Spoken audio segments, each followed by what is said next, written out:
Salut à tous, c'est Loïc, bienvenue sur Toute Berzingue. Alors aujourd'hui on se retrouve une nouvelle fois chez All Star Garage, ici à la Commodité, commune de Solterre, dans le Loiret. Garage que vous connaissez bien maintenant grâce à l'émission Enchères mécaniques sur RMC Découverte. Et là derrière moi on a une Bentley Turbo R, donc je vais vous la présenter en détail et après on va aller faire un tour avec. Allez, c'est parti. Alors avant de commencer la vidéo on va faire un petit tour comme d'habitude dans le garage. Donc là on a une Alfa Romeo GTV, Pontiac Firebird, Jaguar Type E, Corvette C3, un petit peu, 2 chevaux Charleston. Donc là on a de Tommaso Deauville, hein. Ça je vous avais fait une vidéo dessus. Après quelques autres américaines. Alors celle-ci, je vous ferai peut-être un essai dessus. On verra par rapport à la Bentley Turbo R. Là c'est beaucoup plus cool, quoi, beaucoup plus souple. C'est Rolls, hein, c'est moins sportif. Mais là par contre on a vraiment la classe avec le Spirit of Ecstasy là. Donc voilà, celle-là, peut-être une vidéo dessus. Et c'est plus ancien aussi, hein. Alors voilà la bête, Bentley Turbo R de 1990. Alors là voilà, c'est un paquebot, voiture de luxe. Alors la Bentley Turbo R, elle a été produite entre 1985 et 1997. Donc celle-ci est de 1990. Alors c'est une berline de grand luxe mais aussi de haute performance. Alors le nom Turbo R, donc turbo parce qu'elle a un turbo, et le R c'est pour road holding, ça veut dire en français tenue de route. Alors ce modèle est très important pour Bentley puisque ce modèle va relancer la marque. Alors c'est aussi l'une des dernières Bentley sous l'ère Rolls-Royce, puisque à l'époque Bentley appartenait à Rolls-Royce avant le rachat par Volkswagen en 1998. Alors elle a eu plusieurs restylages. Les toutes premières, donc de 1985 à 1988, avaient des feux rectangulaires à l'avant. Après, à partir de 1988, on retrouve 4 feux ronds. On a le radiateur, voilà, avec les grosses rainures verticales. Et après, en 1995, donc il y a eu la nouvelle entre guillemets Turbo R, où là le radiateur a changé. On a une grille un peu à la façon des radiateurs Bentley d'aujourd'hui. Donc voilà, pour la moderniser un petit peu. Voilà en gros comment reconnaître les différentes Bentley Turbo R. Donc c'est une voiture qui pèse 2 tonnes 4 environ, donc voilà, assez lourde forcément, mais par contre ça reste rapide. La grosse différence généralement entre Bentley et Rolls-Royce, c'est que Bentley a toujours une annotation, on va dire, plus sportive par rapport au Rolls-Royce. Donc là, par exemple, malgré ces 2 tonnes 4, la voiture va quand même à 235 km/h, donc je vous rappelle qu'on est en 1990, hein, c'est pas courant, et surtout le 0 à 100 en 6 secondes 6. Donc ça, c'est vraiment pas mal du tout.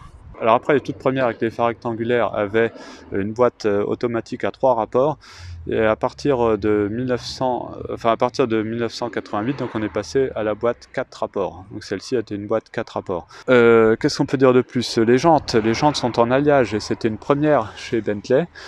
On a des suspensions hydropneumatiques, donc comme sur les Citroën. Alors après pour l'entretien, bon bah c'est comme toutes les voitures hein, de ce genre-là, hein, faut faire du préventif surtout, et surtout rouler régulièrement avec. Ça c'est vraiment très important si vous voulez pas être embêté. Après on trouve facilement les pièces mécaniques en Angleterre à des prix corrects. Par contre tout ce qui est carrosserie là ça coûte une blinde. Voilà, alors maintenant je vais vous montrer un petit peu en détail. Donc déjà bon voilà, à l'extérieur on peut voir que c'est une voiture assez longue. Après elle existait aussi avec des châssis limousine encore plus longs, avec des empattements encore plus longs. Mais voilà, donc c'est une voiture qui voilà, qu'on impose quand même, hein, mais qui n'est pas non plus vraiment trop ostentatoire, je trouve, hein, à mon goût, hein. Je trouve que ça reste quand même relativement discret, entre guillemets. Alors voilà le moteur, donc voilà le V8 turbo, donc voilà environ 360 chevaux.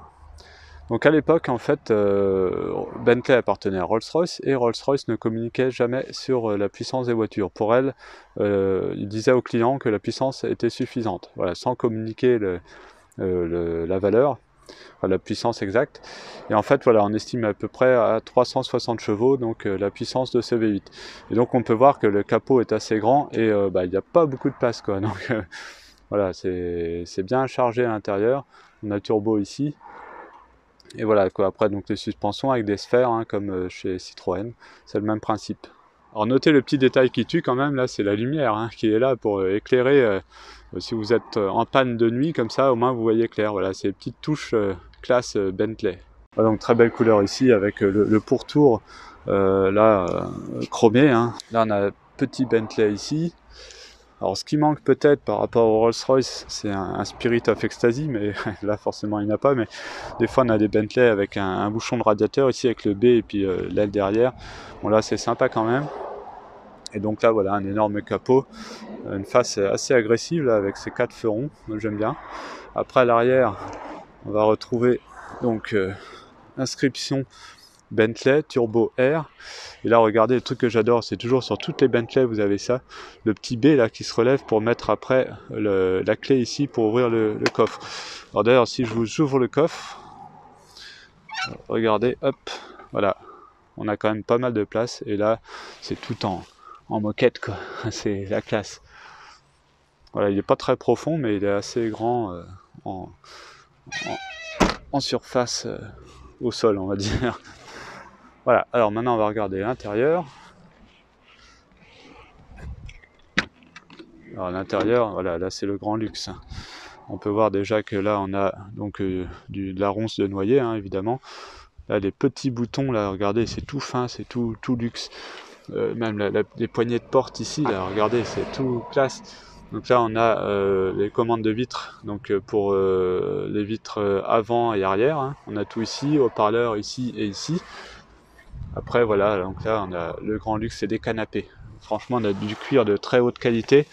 Là on a donc le réglage des sièges. Et après donc voilà, donc après si je me mets au volant, bon on peut voir que voilà c'est regardez hein. Là on a même du bois ici là sur le petit le petit miroir là, du noyer, ronce de noyer avec le petit éclairage ici. C'est vraiment classe quoi. Donc après voilà, le volant on va dire qu'il est plutôt classique. Et après on a donc ici la commande pour les phares. Donc là on a la clé de contact. Après donc là on a la commande pour remettre à zéro le compteur, etc. Bon là on a la classique, hein, les phares, enfin pour mettre en phare au pôle et clignotant, le lave-glace. Après donc là on a la manette pour mettre donc soit en parking, soit en drive, ou en marche arrière, hein, ou en neutre. Et après là je vois qu'on a aussi I et L, je sais pas trop ce que c'est ça par contre. Ouais, I et L, je sais pas. Et après donc voilà le compteur ici, hein, gradué jusqu'à 260 quand même. Hein. Et après le compte-tour. Et donc voilà. Et après ici on a donc la commande d'essuie-glace qui est comme ça. Et ça c'est un bouton qui est vraiment stylé. On sent que ça respire la qualité quoi, quand vous êtes quand vous tournez le bouton, voilà, ça se sent tout de suite que c'est qualité quoi. Un truc que j'adore aussi dans cette Bentley là, c'est que regardez, donc là vous avez les aérations et pour ouvrir ou pas, c'est un petit bouton comme ça. Mais c'est super classe et au toucher, on sent vraiment que c'est la qualité à fond. Alors pareil, là on a une petite boîte à gants, regardez, hop, c'est vraiment classe quoi. Elle est grande hein, mine de rien. Et tout en bois noyé. C'est vraiment stylé. Après ici donc on a l'autoradio, hein. Donc certainement, j'allais dire cassette, mais j'ai même pas l'impression, je sais pas ce que c'est ça. C'est peut-être un truc que je connais pas ça, je suis trop jeune, je sais pas. Donc après voilà, on a tout un tas d'indicateurs de température, hein, batterie, etc. La petite horloge ici.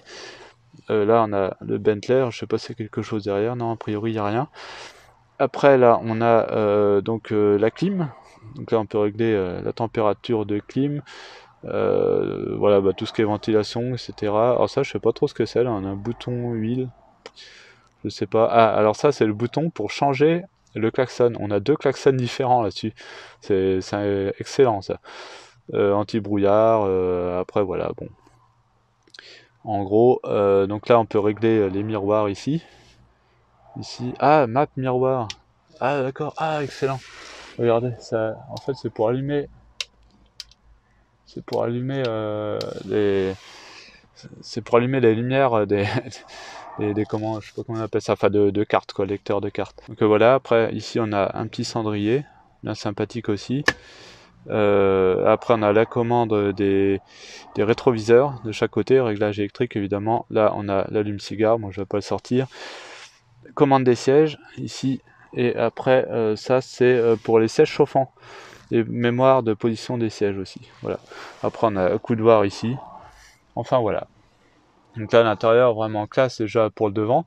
Maintenant je vais vous montrer l'arrière. Alors voilà l'arrière, alors là on a énormément de place aux jambes. De toute façon je vous montrerai plus en détail quand on va rouler, puisque là on va partir faire un tour. Bon allez, on est parti, donc là je suis place arrière, et puis j'ai mon chauffeur. Le chauffeur à la maison. On y va monseigneur. Allez. On sent qu'il y a du couple. Là je suis comme dans un canapé. Là. Franchement c'est... Ouais, c'est le grand luxe. Là c'est le grand luxe, ouais, c'est clair. Alors on a découvert que sur les Bentley, il y avait deux klaxons. Ah. Il y avait le klaxon de ville, qui doit être celui-là. Ouais. Et il y a le klaxon des champs. Ah ouais, d'accord. On règle son klaxon en fonction de il y a un bouton pour régler le klaxon. Il y a un bouton, ouais, il y a un sélecteur de klaxon. Ah, c'est excellent. Ouais. D'accord. Donc il y a une instrumentation qui est vraiment très très claire, avec un espace qui est à la fois luxueux. Ouais. On a vraiment toutes les indications, y compris pour le passager. Ici, donc les pressions, l'essence, température d'eau. Ici, on a la charge batterie, l'horloge, et puis la température extérieure. Donc là, on est sur une Bentley française qui a été achetée en 1990, qui n'a que 34 000 km. Donc la propriétaire s'en servait très peu. Bien évidemment, voiture parisienne du 16e arrondissement, donc toujours dans un parking. On voit que la voiture est neuve à l'intérieur, hein, on est vraiment, c'est vraiment neuf. Et puis ce qui agrémente l'instrumentation, c'est tout ce bois là et ce cuir. C'est vraiment quelque chose de... Bon, on est comme dans un canapé, hein, en fait. Ah bah là, moi c'est ça. Hein. Je suis super bien assis. Après la petite tablette, là. Hop. Ah ouais, la classe. Hop, en 11 de noyer là. Alors c'est très confortable, c'est très coupleux. 360 chevaux, V8, 6 litres 7 de cylindrée, donc il y a de quoi faire. Une boîte automatique qui est sans à-coups, donc vraiment très agréable. Et puis c'est une voiture sportive, donc c'était la renaissance des sportifs de Bentley, que Bentley a fait dans les années 90, avant de disparaître et de passer sous le giron BMW. Ah non, le giron Volkswagen. Volkswagen. C'est Rolls qui est passé chez BM. Pas gaffe au radar là en fait. Ah oui, il y en a un. Ah oui, c'est vrai qu'il y a un radar. Il y en a deux, il y en a un là et puis il y en a un il y a le petit là-bas. Et on a vraiment beaucoup de souplesse. Ouais. Là j'ai même un petit repose-pied là. On est vraiment bien, on a de la place aux jambes là. Au niveau des genoux, on a encore un petit rangement ici. Après là on a ça soit le bouton pour les vitres électriques ici. Là on a le petit cendrier. Petit cendrier ici avec l'allume-cigare là.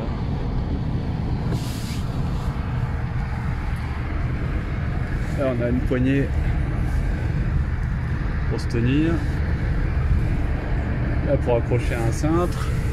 Petite lampe ici. Là on a le miroir à l'arrière. Alors un petit bouton.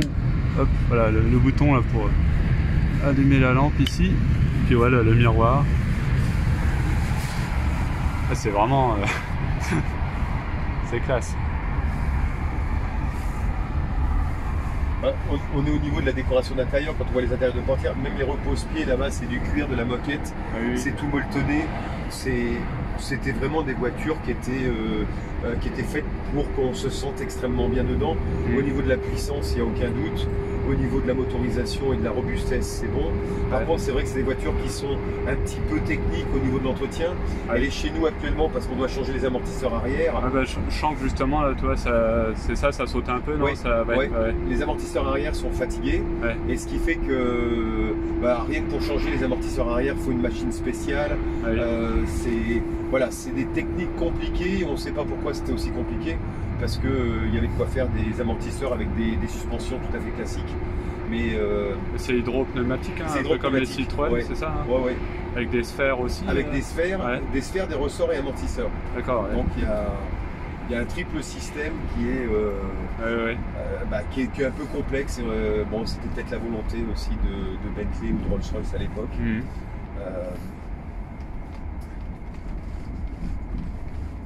Donc là, sur cette voiture, on a aussi ce qu'on appellerait un petit problème électrique, hein, l'ordinateur de bord qui fonctionne plus ou mal, parce qu'en fait, dès que la voiture se met à température, l'ordinateur revient. Donc il doit y avoir soit un problème de condensateur, soit un problème électronique. Donc ça, on va le réparer aussi, ainsi que la commande de la vitre conducteur qui est là. Et puis il faut qu'on démonte la portière.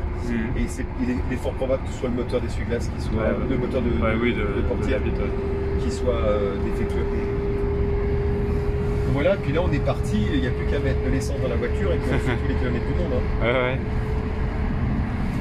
Là, il y a 2 haut-parleurs là en plus. Alors, on sent que ça pousse quand même là quand tu appuies. C'est linéaire, mais voilà. De toute façon, c'est fait pour, c'est pas sportif. Bah, c'était assez sportif, hein. C'était pour, pour une voiture de presque 2 tonnes 5. Oui. On faisait le 0-100 en 6 secondes 6. Donc à l'époque, dans les années 90, 6 secondes 6, c'était déjà une belle performance. Hein. Non, c'est sûr. Bentley ont toujours fait des berlines rapides. Et performantes d'ailleurs. Hein.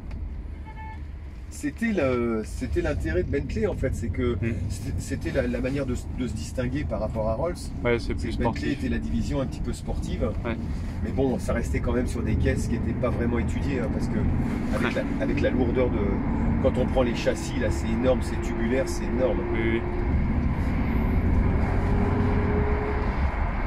Ça freine très bien aussi, très bien. Heureusement, parce que vu le poids... Ouais, c'est vrai. Mais il nous arrive quand même d'avoir des voitures qui freinent pas bien. C'est pour ça qu'on aime bien dire quand ça freine bien.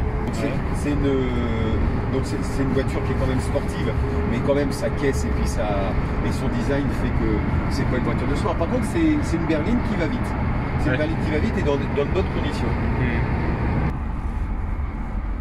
Donc on n'a aucun commodo, c'est ça que je trouve aussi de très particulier, c'est qu'il n'y a aucun bouton qui serve à 2 fonctions.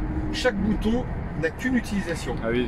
On a un bouton pour les essuie-glaces, on a un bouton pour le cruise control, on a un bouton pour les phares, on a un bouton pour le rétroviseur gauche, un bouton pour le rétroviseur. Vous n'avez pas d'économie sur les boutons. Non, on est comme dans un appartement en fait. Il y a des prises, des boutons, et il n'y a rien qui sert, il n'y a pas un bouton qui sert à 3 trucs.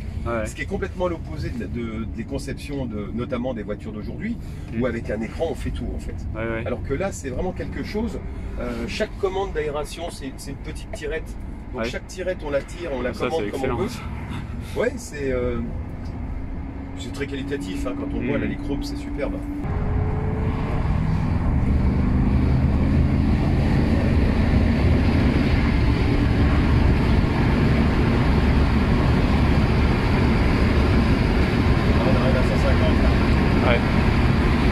On a un peu de bruit de vent quand même. C'est parce que la fenêtre elle n'est pas tout à fait fermée. Ouais, d'accord, ok. Parce que sinon, je suppose que c'est bien sonorisé. C'est complètement sonorisé.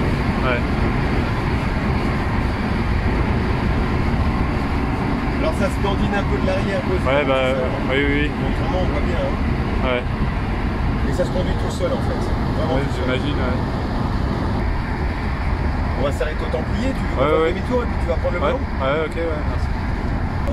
Alors là, on a un petit accoudoir central, sympa avec un petit rangement. Puis là, on peut relever ça.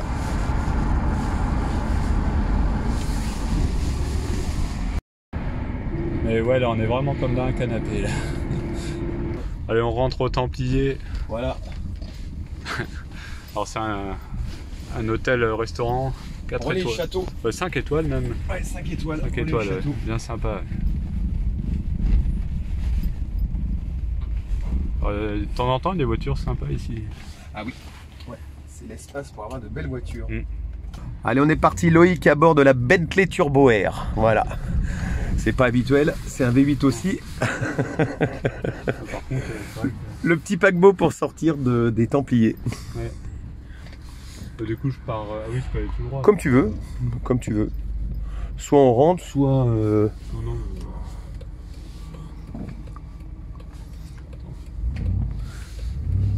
Voilà.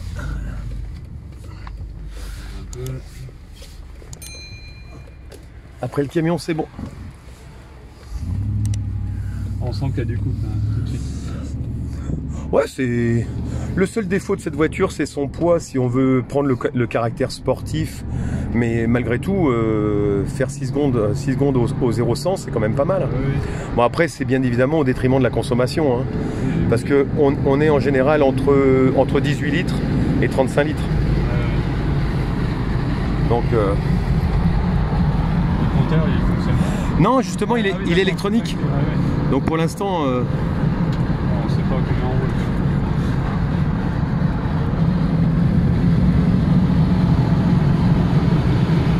C'est vrai que c'est facile à conduire, c'est souple.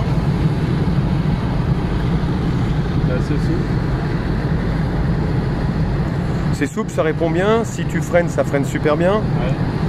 C'est vraiment au détriment de la consommation en fait. Donc, alors ça a peu d'importance pour ce genre de voiture, mais ça aurait pu être des voitures. D'ailleurs, c'est ce qu'ils ont fait après, une fois que a repris ça.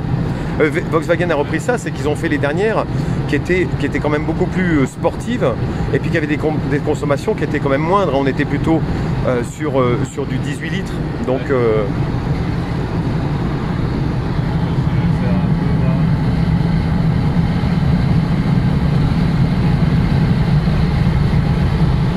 c'est vrai que c'est plaisant parce que quand on accélère, ça y va progressivement, mais tout en douceur, quoi.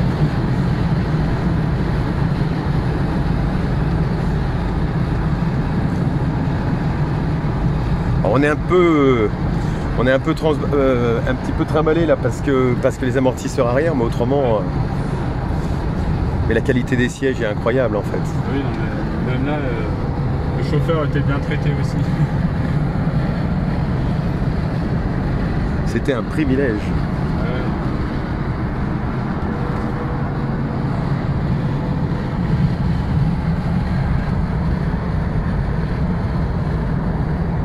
Le seul truc qui manque, c'est le petit bouchon de radiateur. Ouais, bah oui. Bentley ou Rolls-Royce, parce qu'on a pratiquement la même en Rolls-Royce. Bah, c'est ce qui faisait la différence avec Rolls. Et puis Bentley avant avait un bouchon avec son gros logo avec le B et avec l'aile derrière. Mais après sur les derniers modèles, ils ont fait des logos qui étaient plats. Ouais. Alors pourquoi on ne sait pas, peut-être parce que à chaque fois tous les bouchons de radiateur étaient volés. Donc c'est peut-être pour ça qu'ils ont voulu éviter ça en fait. C'est vrai que ça doit être encore plus sympa une Rolls avec le Spirit of Ecstasy au bout là. Bah, y en a une au garage, là on va refaire le moteur, donc dès que le moteur sera refait, Ah bah oui, on peut. une Silver Shadow qui a la Lady of Ecstasy, Ouais. la Flying Lady. C'est vrai que c'est tout en souplesse. Et même les Komodo, on sent que c'est en souplesse. Ouais. Enfin, c'est pas tac tac, c'est hop, c'est tout. C'est le luxe. Elle te va bien finalement, il n'y a pas que les Ferrari qui te vont bien. La Bentley te va bien. Je sais pas, je suis peut-être un peu jeune quand même pour avoir ça. Non Ouais. C'est un peu la raison pour laquelle ces voitures ont des valeurs qui sont relativement faibles. Une voiture comme ça, on pourrait l'estimer à 10 000 € aujourd'hui en termes de valeur.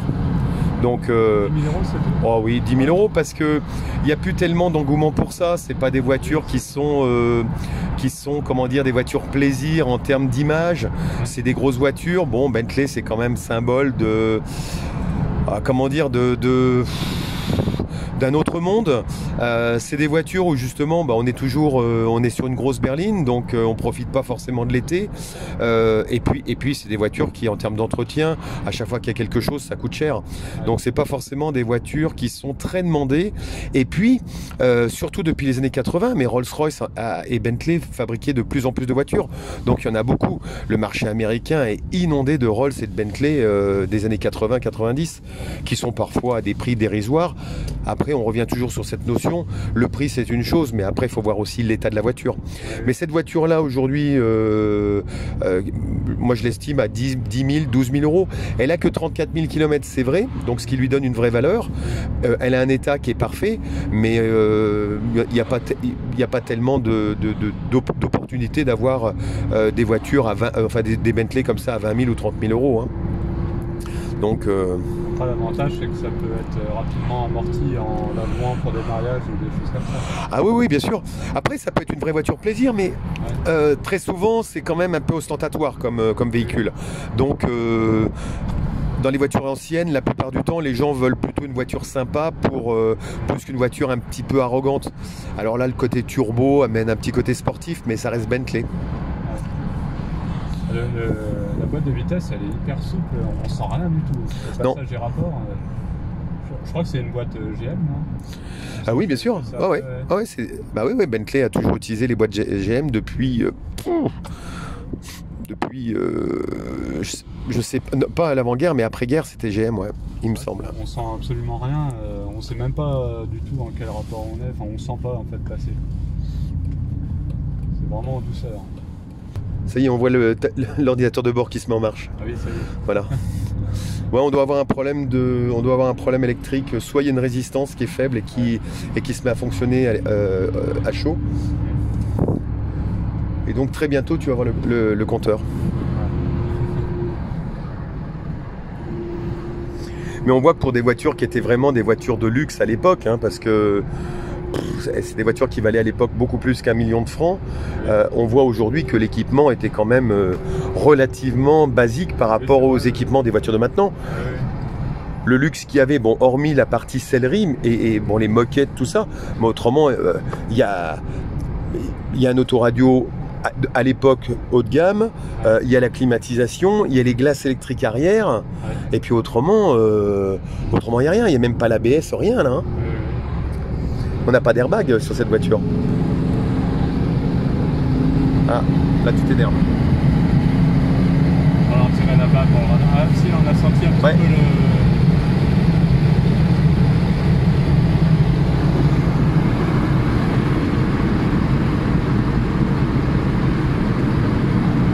Là-bas, on va en tirer parce qu'il y a le radar et en plus, vu qu'il n'y a pas de compteur encore. Ah bah là t'es au-delà de 90, c'est sûr. Oui. Allez, dodo.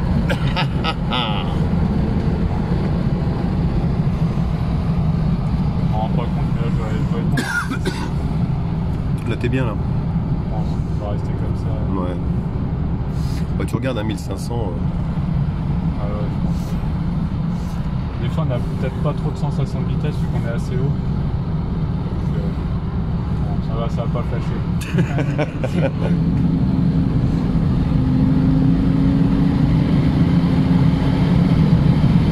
On sent quand même un léger truc, mais beaucoup moins que dans d'autres voitures. Ah ouais. Dès qu'on est un peu en version sport, la boîte, les passages de boîte, on les sent.